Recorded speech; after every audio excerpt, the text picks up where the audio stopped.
LPG recirculation project just a little bit, and government says the implementation of its planned cylinder recirculation module expected to begin this year will create an estimated 4,000 new jobs along different levels of the supply chain.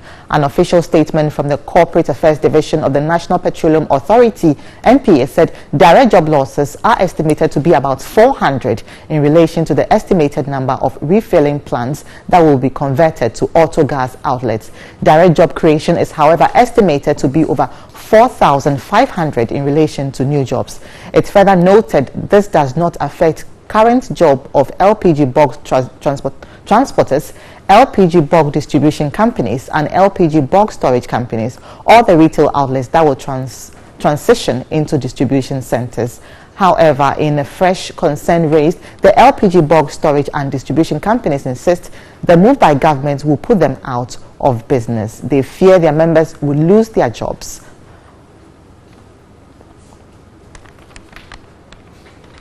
So, Mr. Amwa, if we still have you on the line, let's now speak to this issue about the LPG recirculation project. Government is saying that the jobs lost will be 400, but then there will be about 1,000 or so, a lot more jobs being gained. What's your view on that?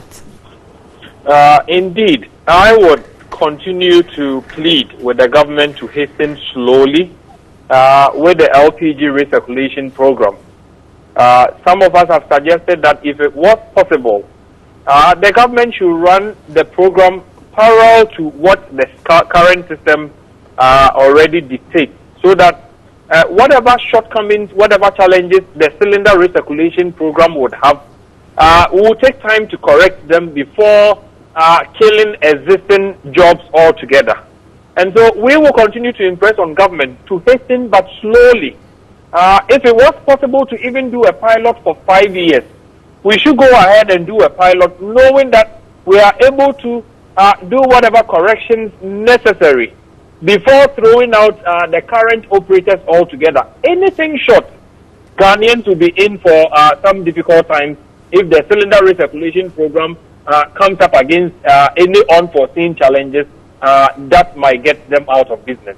We want the government to go, but the government should hasten slowly. If it is possible for the government to run the two programs side by side so that Ghanaians are free, those who want to buy 10 cedis, 20 cedis as of today, should be able to walk to the existing retail plants and buy. Those who have the money to buy the already filled bottles should also be allowed to buy them from the selected outlets, so that the two can, coexist, and then over time we'll be able to pick the much better one, the much safer one. But I think the speed is rather too hard. You are saying government should hasten a bit slowly, but I believe there's a matter of urgency, especially when we've had instances of explosions. You don't believe this is a matter of urgency and that government needs to actually move fast on this? You see, we did some numbers. If you talk of the current LPG outlets across the country, you are looking at between 650 and 700. Of this number, you've had about 5 explosions. If you do the math, it's even less than 1%, meaning that 99% of the operations have been safe for all of us all along. But nonetheless, there are safety issues even among the 99%, aren't there? Of course, there are. And there will be safety issues even with the new system. Because whether you like it or not, handling hydrocarbons would forever be a challenge to any industry.